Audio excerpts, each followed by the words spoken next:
Hey, YouTubers, Tazman here, bringing you another episode of Fantasy Grounds Unity from the ground up. And I believe this is episode numero tres, or 3. In the last episode, we really went into some of the power of this little chat box, and there's a couple things I didn't go into that I kind of would like to go into. And that would be, there are some other commands. So if we go to help here, you can actually see there are lots of different things. Ones that I like to point out, there's the clear one. Console will pop up a console. Day actually is something we'll talk about once we get over to this guy. Basically, or not that guy. This guy. No. I'm in the other. Am I in the other window? Maybe they got rid of that. I don't know. But this will change kind of how the background and stuff work. I'll explain it as we get there. Dice volume. You'll notice right now when we roll in here, that was a weird roll. We hear that clicking and all that fun stuff. I believe if we turn off dice volume, let's do DIC, dice, VOLUME, and set it to off, which is what I'm used to. Now let's see. Oh, look at that. That's what I don't care about hearing the clickety clacks. We talked about the die. We went extensively in, and I'll even leave this up for the moment. My notes on the die command and different things you can do. We have the emotes, which we didn't talk about, but we will talk about those. Export. These are all GM things. There are some of these that are actually for players, and if we go onto our player screen here that hasn't had a lot of anything going on, if we type help here, you'll see the list is considerably smaller. For example, they have action. So if you're doing an action, you could say ACT action, and you'd say hitting head maybe. And you'll see it does it in a red font. And if we go back over to the GM, you'll see same thing. Let's go. Oh wait, did I go the wrong one?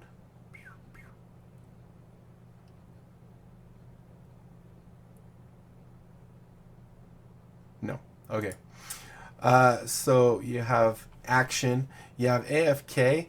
When you are joined on the table and you have a character, if you type AFK, a little AFK icon will appear, or a little time, a little watch. We'll talk about that later. Will appear by your icon or your thing. Console's also here. You can turn up your dice volume. You can do the dice messages, the dice rolls and stuff, which is nice. There's also the emote. Now it's the mood one that didn't work. What did we do? We did action. So let's do EMOTE. Let's try this. Emote and say WAV waves to EEVRYONE. Although I didn't put a space right there. So once again, this is also kind of the same thing as an action. I mean, I guess it kind of makes sense. An emote kind of is like an action. We have mod, which I cannot remember what that one does. I think this is, let's see what mod does. /mod. Mod number description. Oh, okay. I bet this is for modifier. So we could say /mod modifier. We could say for STRENGTH maybe. Oh, and look at that. It added 4. So that'll add 4 to our hit. Beautiful. That one, I'm not sure if that was in the old one. Then we have mood. Now this is one that didn't work quite right, I think. MOD. So we could say mood. Let's say our mood is sad. IMCRYING, maybe? Oh, it did work. So as you can see here, it does say sad for our mood, and I am crying. However, this also, I believe, is the same as the OOC. So OOC is trying to help not cause metagaming. OOC is out of character. So this is where we can say, this is where you could be nerdy. Goblins have 10 hit points.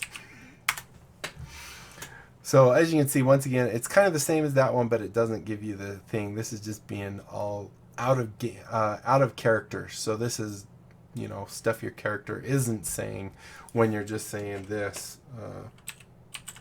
Hello. So that's that.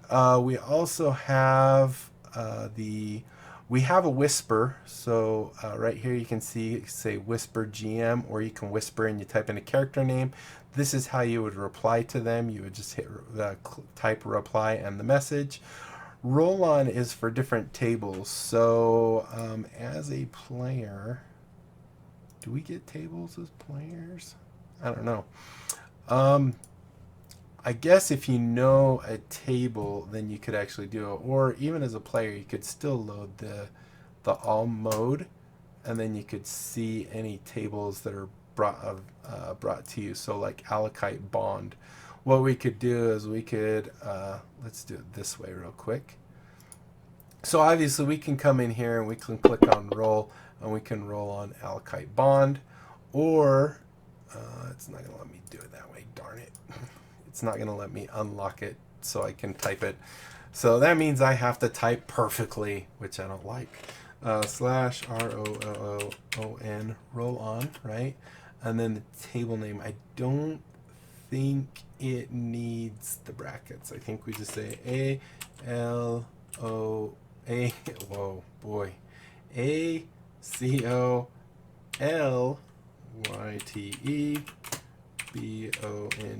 Let's try that. And there we go, rolled. And hey, it worked. So as you can see, it rolled on the Alakite Bond table. So it's a lot easier just go to tables and roll it there. But you can actually roll those manually. We also have save. This is just to save everything that's in your game so far, or in your state of your table and things like that. Then there's scale UI. I talked about this in our first video. The default scale for Fantasy Grounds is 100. I like to change it down to 85. It just gives a little bit more desktop real estate, and the font doesn't get so small that I can't see it. There's the vote here, which will make it so I could say a vote. Oh wow, I can't even write vote, and I could say READY, right? What this will do is it'll create a vote for everyone, and there will be a little icon in here for players that they can like click on, and they can say yes, I'm ready, no, I'm not ready, or none of the above. And then each player will have one little circle that they can control. I don't think the GM, maybe the GM gets one. That's only fair, right? Nope, the GM doesn't get one. And I can't even change theirs. Why that's doing that is in Fantasy Grounds you can actually click things and drag them like text. If you drag it, you can see it actually types it out. That's just a drag and drop feature. But let's see, let's go back to this one. We can close out the table now. Let's see what other tables. We already talked about whispering the GM is a quick way of whispering the GM. You don't have to know their name necessarily. And I think that's it. So those are the slash commands that are for players. The GM obviously does have more because they have more things that they might need to do. So if we come up here, you can actually see we also have the day command. And what this does, let's do night first. So you can NIGHT. So in the game, you can let the players kind of know what time of day it is without saying, oh, it's night. Not a lot of GMs use this, and I don't know that I use it. I use it more because it's just cool leaving it at night. So if I hit night, you'll see if I did that right. I didn't do that right, did I? N-I-G-H-T. Isn't that what I typed?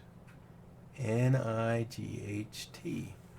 Maybe they haven't. Maybe that's why I don't have the thing. Like I said, this is early access, so there will be features that are not quite up to par. Some that are disabled and things like that. So that might be one of those.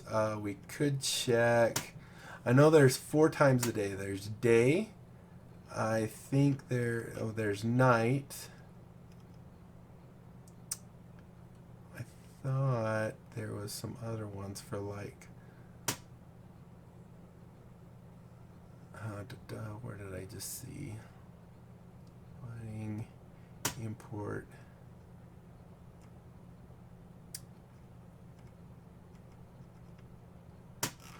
Thought there was one for evening and evening and morning or something like that, but I don't see those. So anyway, a lot of these commands are pretty much the same. There are other ones like exporting for exporting your world, and almost everything that you have a / command for, there's a way of doing it. For example, if we came into here, we actually have the export button, which is for exporting, if we're making our own little adventure campaign or whatever, we can do that. We're not going to go too much into that because really that's kind of outside the scope. There's export character. This is the same thing as coming in here. You would click on the plus minus, and then on the character they would either be a delete or an export. So you could export them. Flush DB. This is good. If the game starts getting laggy for your players and stuff, flushing the DB will kind of clear out the image cache and stuff like that. It won't clear out who it's shared with or who's able to see it, but it'll kind of clear out and free up some memory and stuff. The GM ID is what I want to be known as. So if I do GM ID, I could say T4ZZ, because the other one's Tasman, right? So if I do that, now you'll see that when I type in here, it will actually say Taz, where before it just said GM. And then I can also change, did I skip that one? I think the identity one, this one, identity. I believe that's not the one I'm thinking of. Identity, let's see what that says. IDEN. I cannot see. TY. Well, that just created a new identity. Oh, okay. This is the same as when you're in an NPC or a character, there's a little chat bubble in the side. So if we get rid of that one. So let's say, for example, we're doing Lost Mines of Phandelver and we have a character named Droop. So I could actually come in here and say identity and say Droop. And you'll see it creates a Droop. Now, Droop is a goblin. I don't think there's actually, well, there is a goblin in here. So you'll notice that I thought that changed when you switch too, but I guess it doesn't. So if Droop says, hello. Oh my gosh. How are you? With a question mark. So as you can see, Droop is talking in Goblin.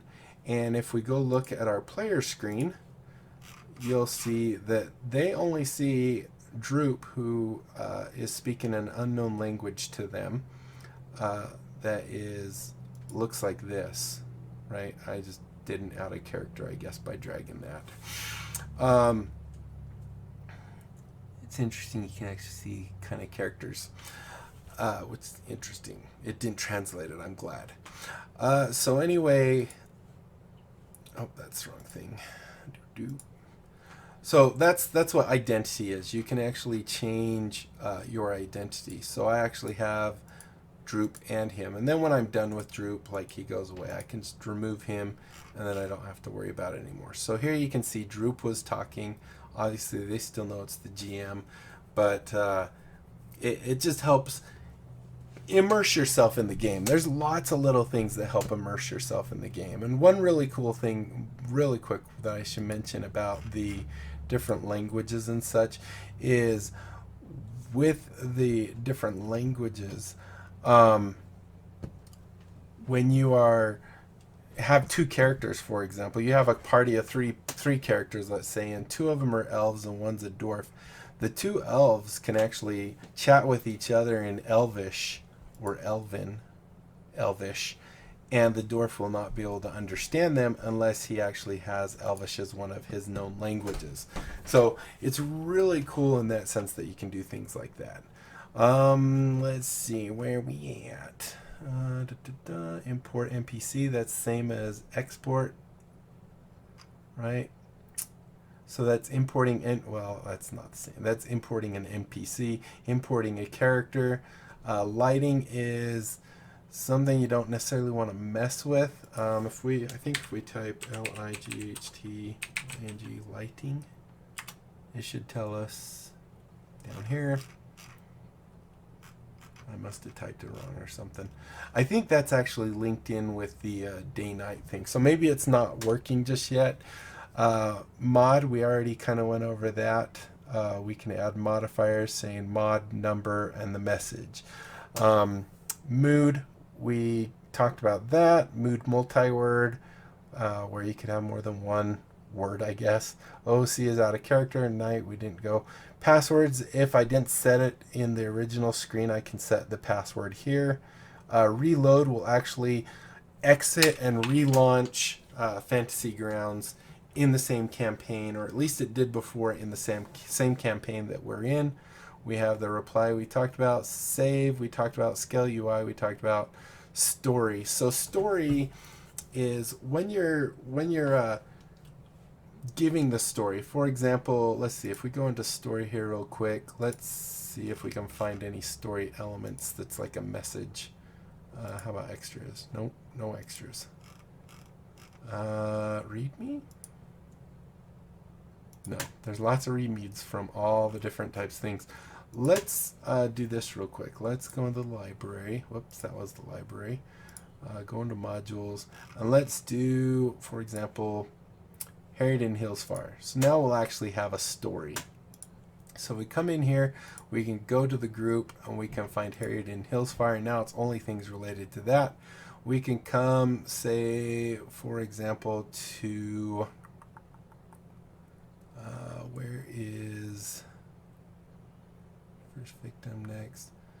Looking for a good one where it won't ruin it if you guys are... Oh, introduction, that might be... Nope, that's not good.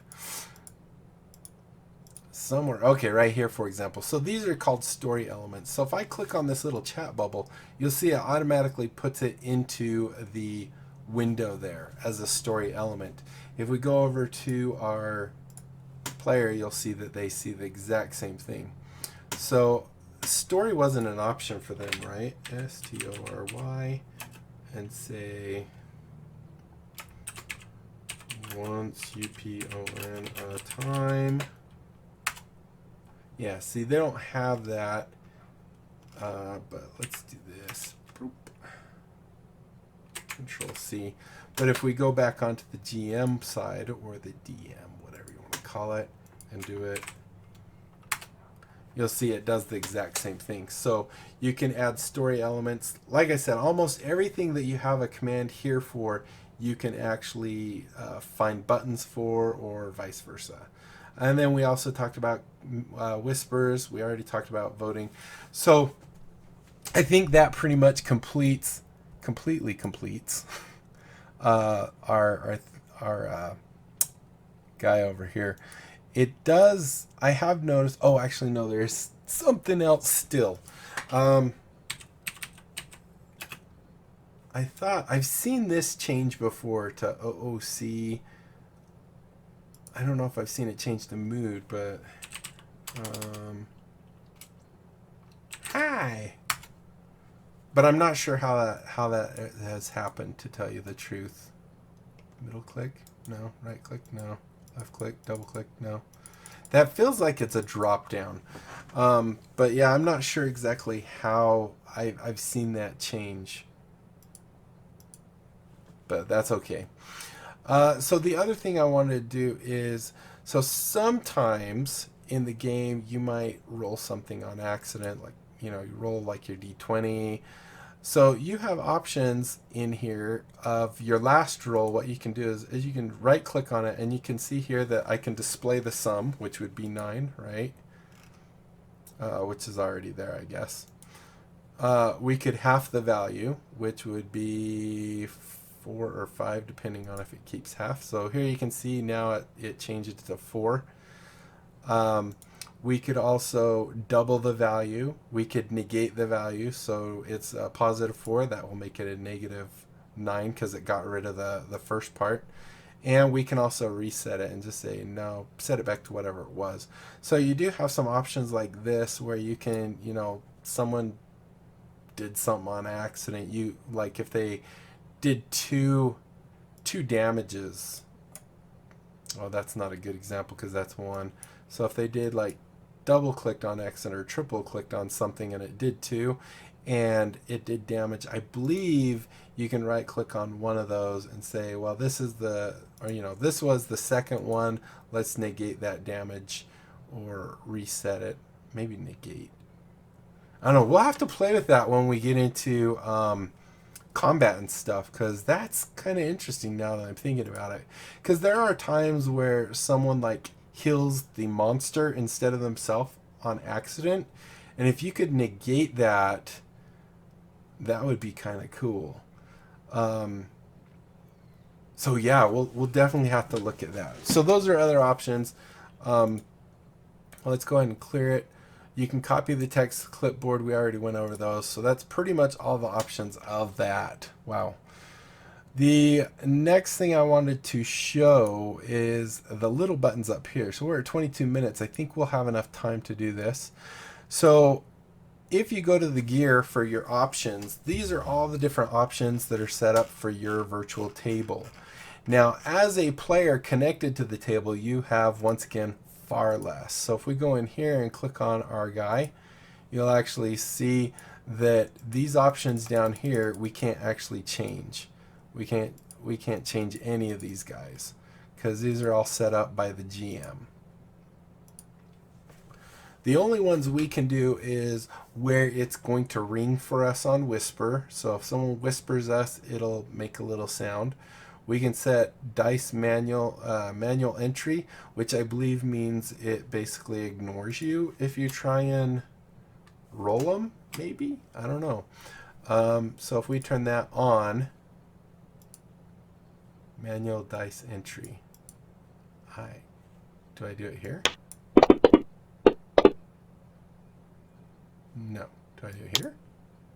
Oh, okay. So what that does is instead of putting it here, it puts it in here. And so I see what it's saying. So what we're doing is manual dice entry is we're saying we're doing a D.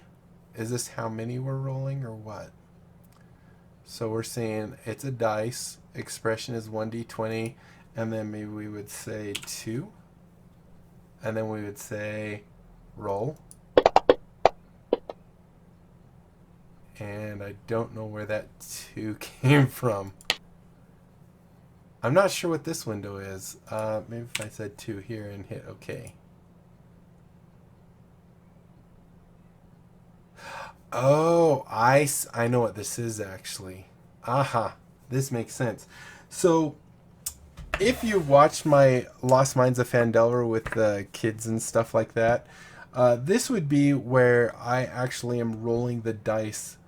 You know, like I would take my die here and I would go like this. I see what it is now. So here's a d20. I would roll it. I rolled a 15. So I would have to come in here and say I rolled a 15.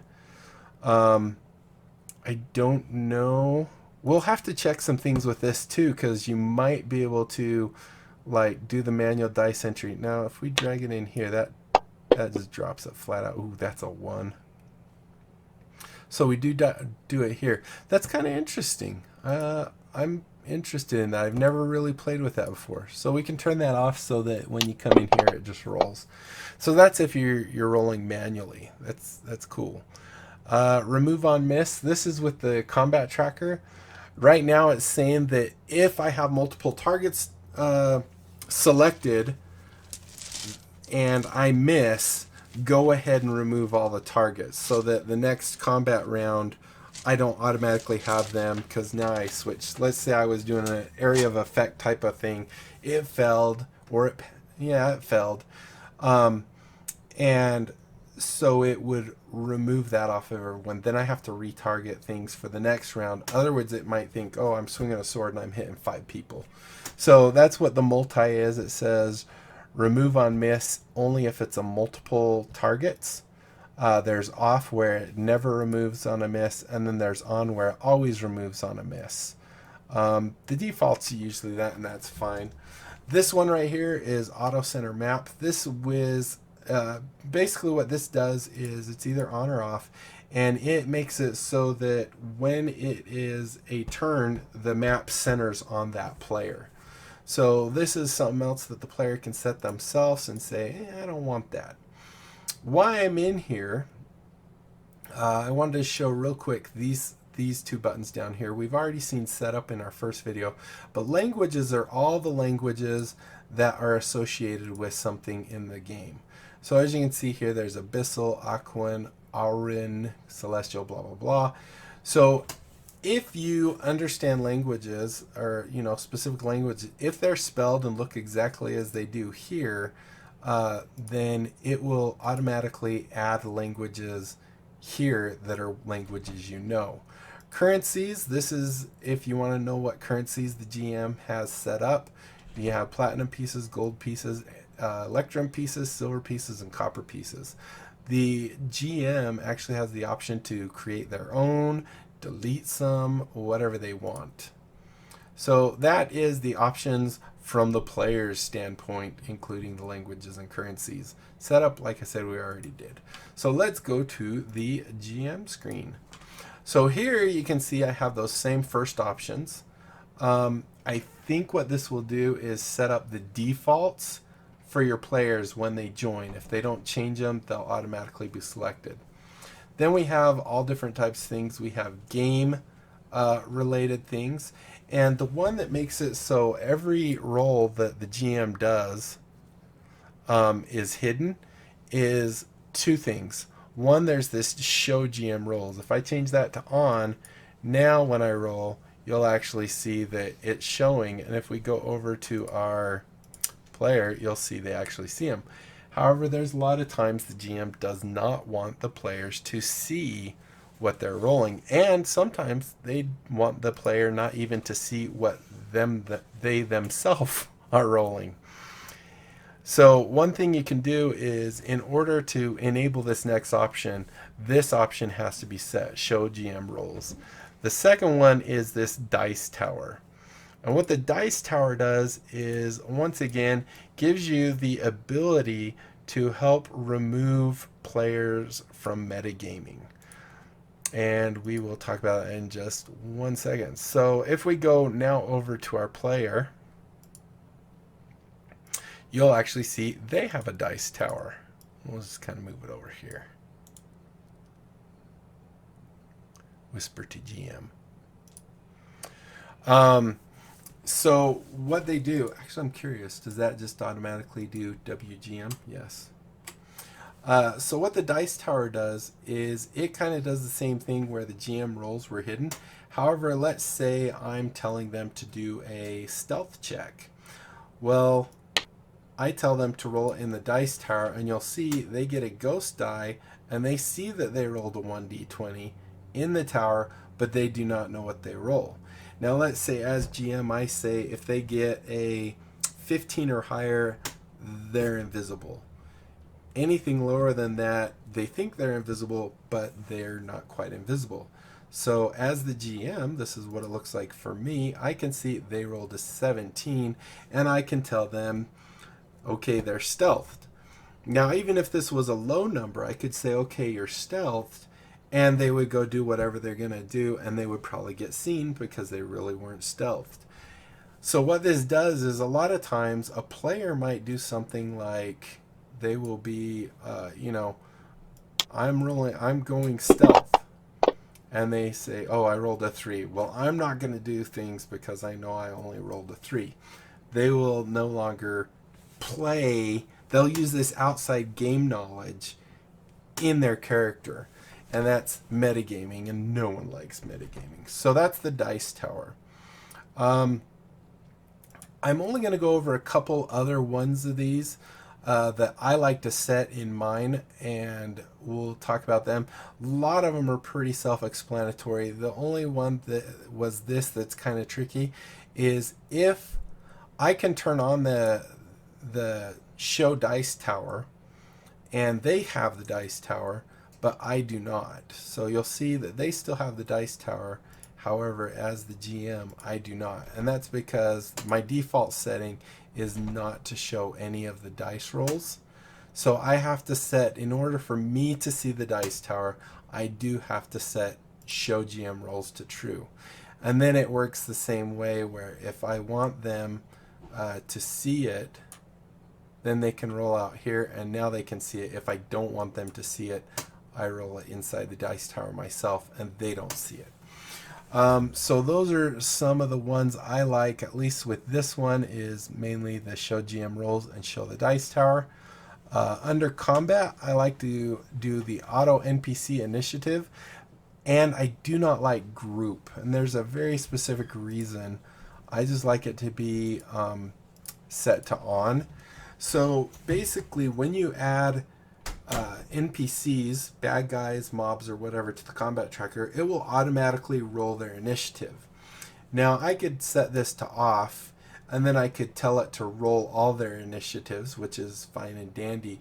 If you set it to group, it means every one of the mobs of that group type will act all together. So that means if I have a party of 3 and I'm fighting 4 goblins, and for some reason the goblins get to go first, there's a high chance they're going to wipe out half my group before they get to go, just because all 4 of them get to go before my first guy. So setting this either to off, where you get to roll them all manually, or on, where it just automatically rolls them, but it doesn't do it in groups. It's completely optional. There is a way that you can still tell it to roll all NPCs inside the combat tracker. So I would recommend either on or off, not group. Then also NPC numbering, the default is append. This means that when it adds in goblin, a goblin 1, it says goblin 1. When I add in a second goblin, it says goblin 2.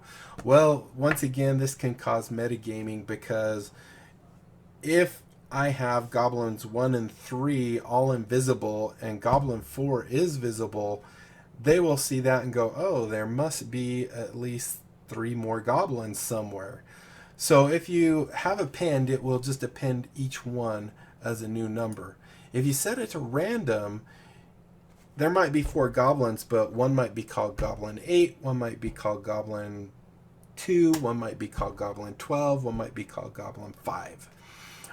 So that makes it so now they can freak out, because if they, the first goblin they encounter is called goblin 12, they might, soil themselves a little bit, because that looks like there's an insane amount of goblins.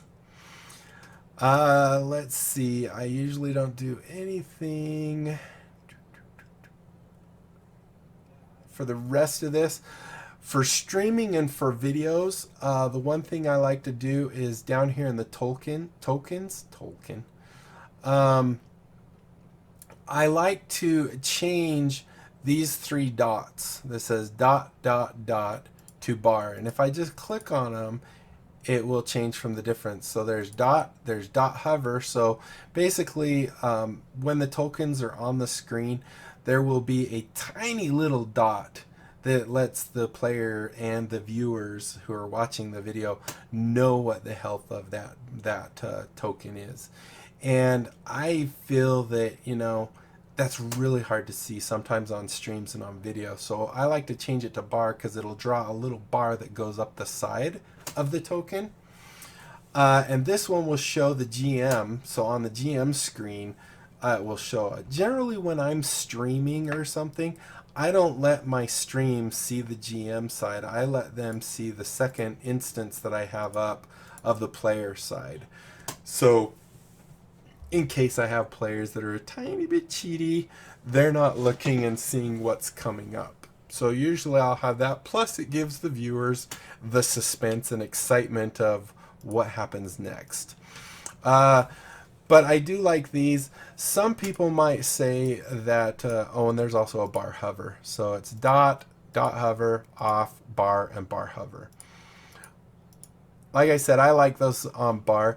The other one for viewing for YouTube and stuff like that, because they can't mouse over a character or a token and see that, oh, that's Goblin 3, or that's, you know, Droop, or that's this player. I like to also do the tooltip names. When it's tooltip, when you mouse over it, it will say what token it is. If we do this on title, it will always be above it. There's also title hover, where if you mouse over it, you don't even have to click it, but if you mouse over it, you'll be able to see the title. And then there's off. Like I said, I like it to be title so that people watching can actually see all this. Then we loaded up our 200 fumble and crit table, so I like to enable that to fumbles and crits. You can choose to either have the game automatically do death rolls. I like to let people do it themselves. I think it's a little more exciting. These things are in the combat tracker. That's why it says CT. It's saying, how do you want to see hit points? So, or actually, this isn't how do you want to see hit points.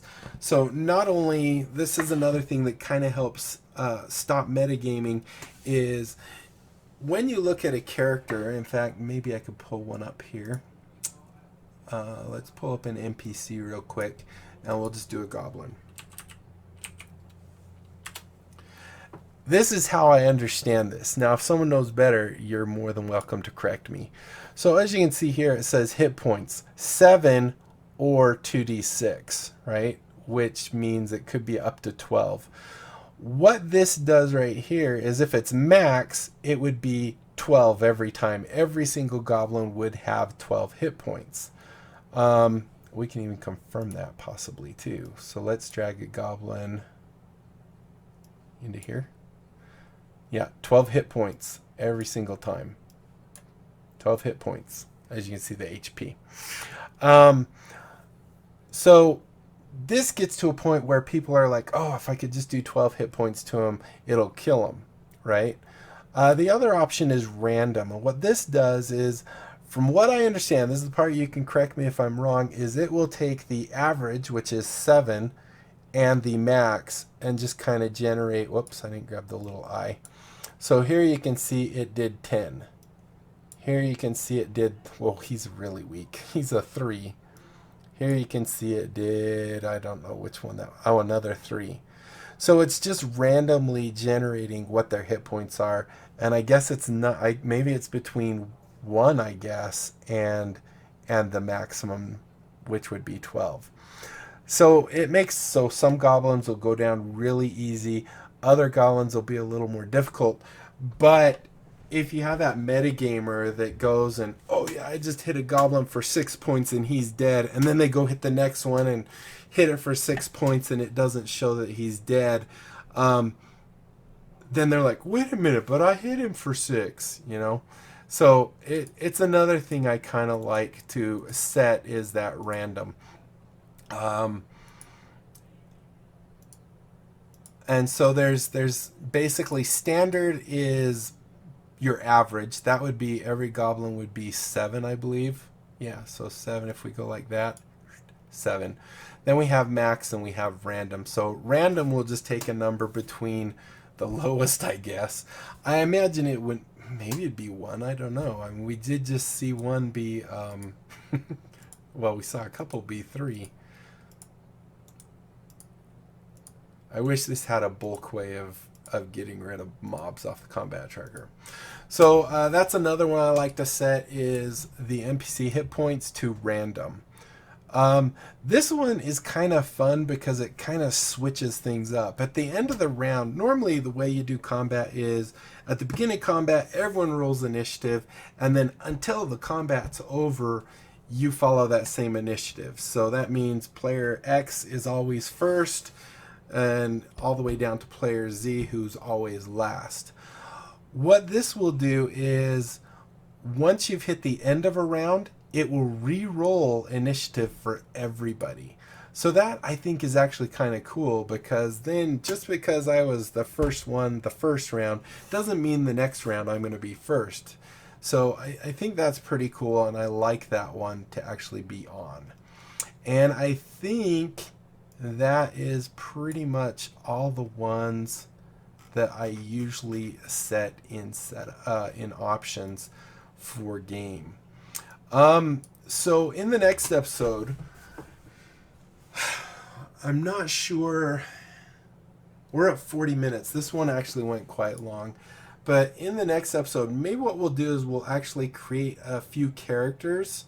And then to show the combat tracker, party tracker, and the function of all these other buttons, we'll actually kind of do an adventure. I think that might be good.